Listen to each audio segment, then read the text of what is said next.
Hi, nice to see ya. Why don't you tell me how many people are going to be playing? Okay, you're a single player, right? Now, keeping it easy, please type in your name for me. Okay, do me a big favor and pick which episode you want to play. Or just F for your favorite episodes. 30 seconds. When you want to buzz in, hit the letter B. That's B, as in Biafra. 20 seconds. 20 seconds. All right, when you know an answer, buzz in. After you buzz in, you've got a few seconds to pick one of the choices, or you're going to lose cash. Is that right? Good luck and goodbye.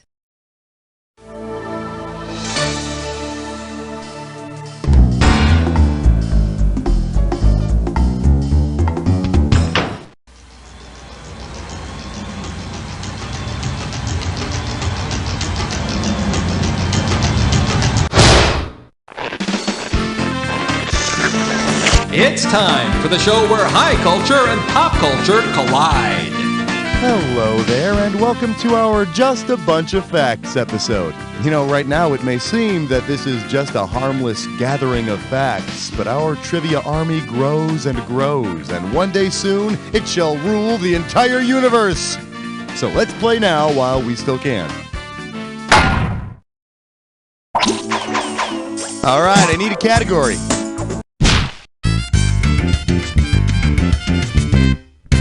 The category, first prize, a week in Cleveland. I got $2,000, says you don't know this one. See what you can do with this one. Because it doesn't exist, where could you not spend your dreary summer vacation? Dismal, Tennessee, Lamestown, Delaware, Hell, Michigan, or boring Oregon?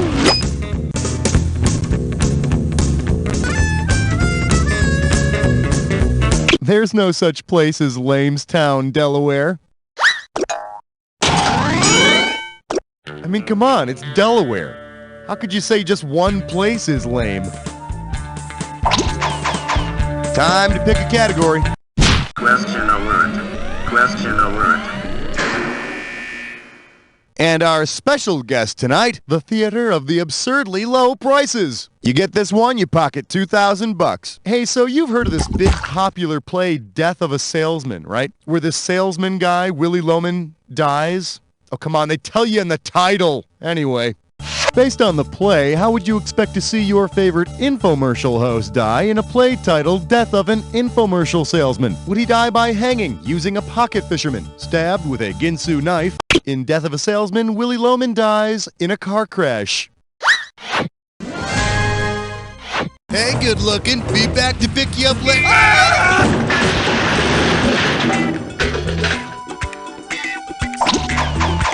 Give me a category.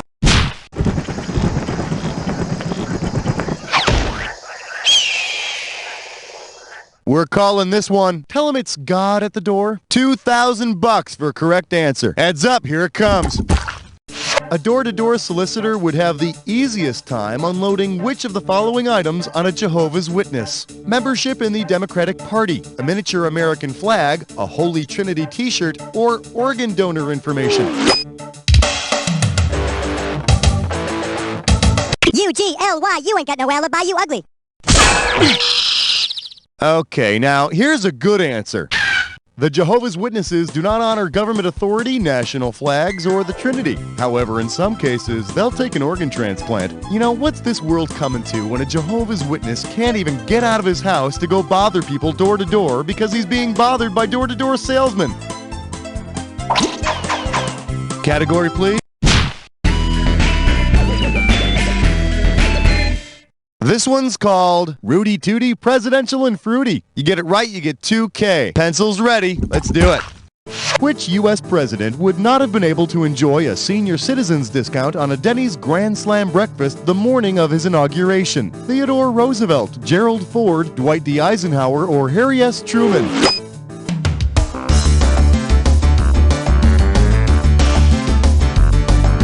Theodore Roosevelt was only 42 years old on the day of his inauguration. You gotta be 55 to get a senior citizens discount at Denny's. I know.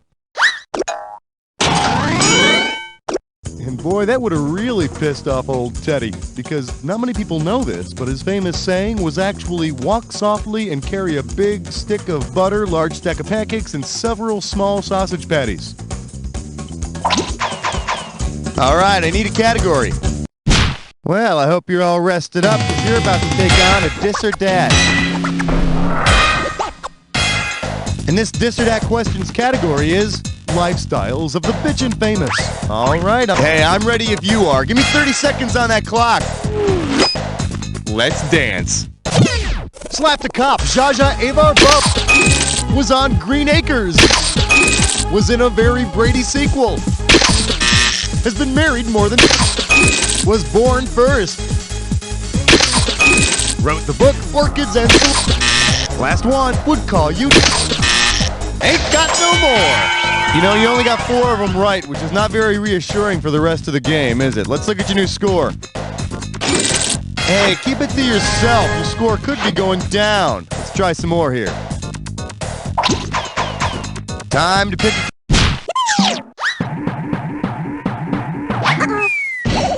Let's have a big warm welcome for cruel pranks to play on helpless babies. You get it right, I'm putting you up $2,000. Flex those fingers, here it comes. If you wanted to name your firstborn after the first American hydrogen bomb, what would you name him or her? Batman, Thunder, Big Boom Betty, or Mike? The first successful H-bomb test was called the Mike test. Personally, I think that name really blows.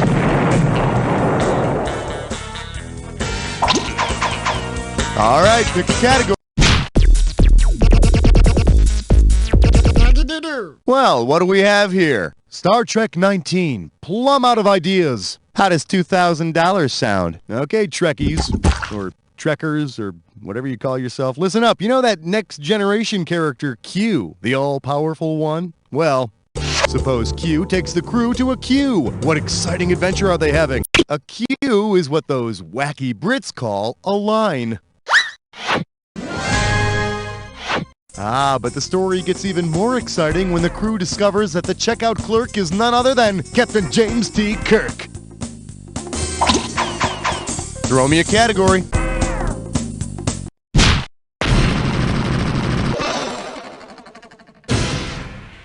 The category is, being annoying does not make you hip. 4,000 big ones for a right answer here. I don't know, these kids today with their jet black hair, black eyeliner, and skin as pale as Casper's ass, they think they're pretty cool, huh? Well, check this out.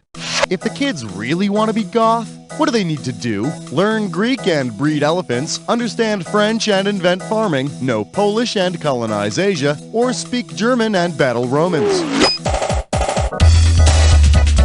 The Goths were an ancient Germanic tribe that gave the Roman Empire huge headaches. And you know what really was their attitude more than anything else? Punks. Category, please.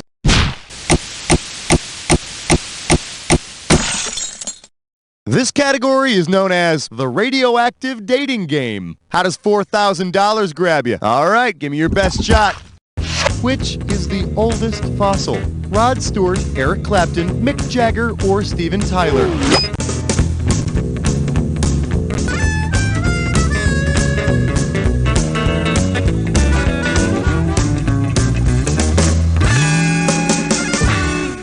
For the curious, here's the right answer. My close personal friend Mick Jagger was born July 26, 1943, making him the oldest fossil of the group. However, Keith Richards' age is still the topic of intense scientific debate. Give me a category.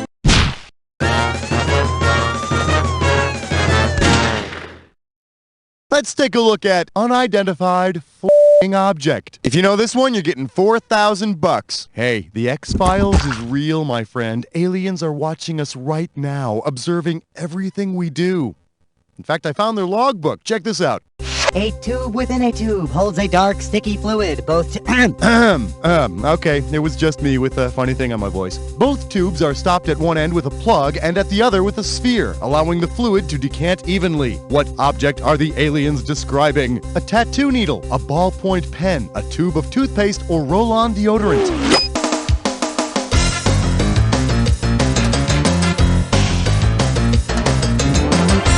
Have you got a pen, Smrew Up? I dropped it inside the farmer we abducted. You idiot! You would lose your brain if it were not stuck in your armpit. The one tube holds the ink, the second is the barrel, and the little ball makes the ink flow evenly. It's a pen! All right, pick a category. Yeah, chest strut fits dime whore. It's time for a Tip or Wish Press Run. Let's see if you can make some sense out of this gibberish category. 101 weird things to do by yourself. $10,000 right off the bat for this one. Now here's the deal. The more time you take, the less cash you get. Okay, if you got a moment, maybe you'll tell me what saying this rhymes with. The place lonely? Smother wood dove. And just ignore that punctuation there.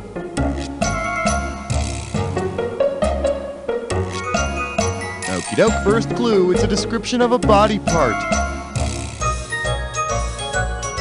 It's a description of a body part that isn't very attractive. Dear Lord, did you wrestle with a wood chipper? Okay, last clue, what's your mom think of your face? All right, type the answer and hit return.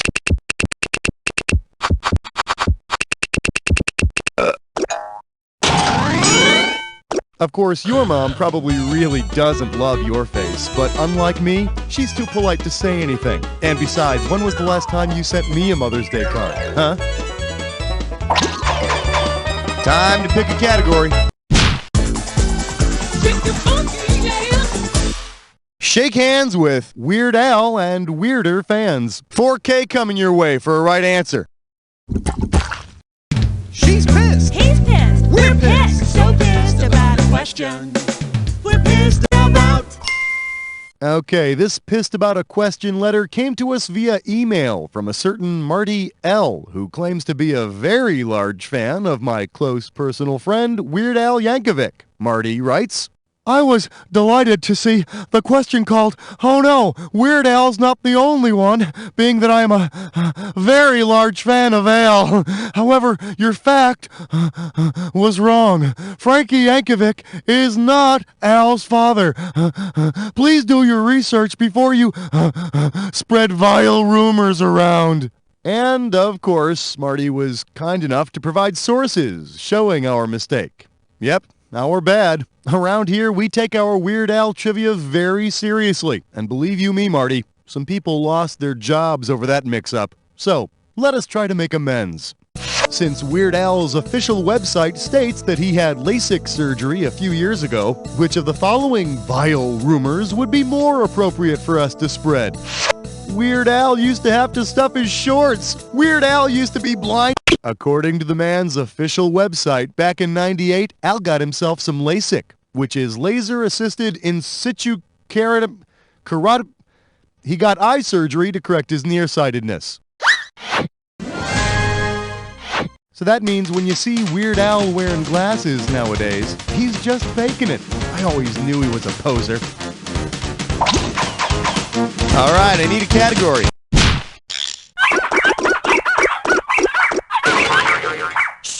All right, give it up for what kind of a world do we live in anyway? You get a right answer, you're walking away with $4 grand. Okay, this question is a fill in the blank, so grab a pencil and get ready to start scribbling on your monitor. No, I'm kidding. Buzz in and start typing when you know the answer. Now, tell me what word is missing from this movie title. It's a mad, mad, mad blank world. Now, what could that last word possibly be? Make me proud, type it. Hey, any movie in which Ethel Merman slips on a banana peel is a classic in my book. It's the zany 1963 comedy, It's a Mad, Mad, Mad, Mad World. Well, I think we should call it It's a Mad, Mad, Mad World. Well, you see, I was thinking, just stay with me here. I'm just free-forming, baby, okay? It's a mad, mad, mad, mad world, huh? You're a genius. Throw me a category. May I introduce football franchises headed south? I'll give you 4,000 clams for this bad boy. One question coming right up. If all Cardinals had to follow the migration pattern of the NFL Cardinals, through which cities would they fly? Chicago, St. Louis, and Phoenix, Cleveland, Los Angeles, Anaheim, and St. Louis, Milwaukee, St. Louis, and Baltimore, or the Tri-Cities, Milwaukee, St. Louis, and Atlanta. From 1920 to 1959, they were in Chicago. Then they headed south to St. Louis until '88 when they became the Phoenix Cardinals. Then they changed from the Phoenix Cardinals to the Arizona Cardinals, all the while playing in Tempe, in the NFC East. Now who says jocks don't know geography?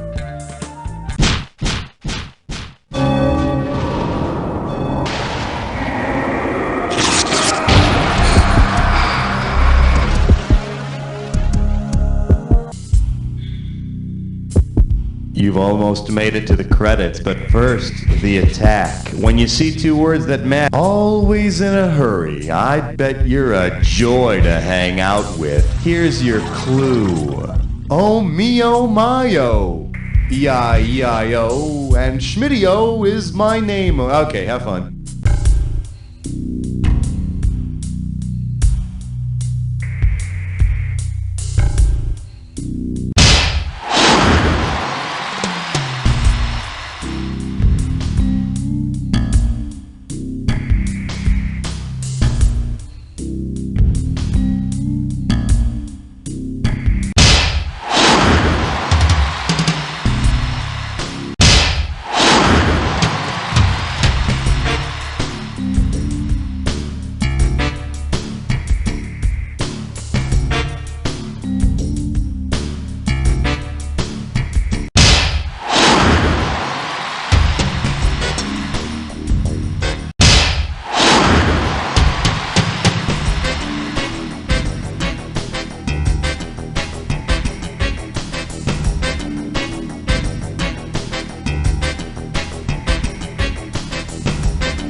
Yeah, baby, you were all over that attack. Let's see what you did to your score. There it is. Player one, I couldn't have done a better job myself because I wouldn't have played by myself. I would have found something else to do, you know? Now, but seriously, player one, and this isn't easy for me to say. You don't know Jack! Hey, if this episode is a keeper, just hit F and mark it as a favorite. And hey, if you want to play again, just give me the sign, okay? The earth by hand. And how the earth will be farmed in the future using advanced microchip technology. That's why we keep it simple. A single large supercomputer handles all farm duties. The American Produce Corporation. Family owned and operated until 1982. Then bought out by a billion-dollar corporation. Artificial intelligence will feed the world fruits and vegetables for the future.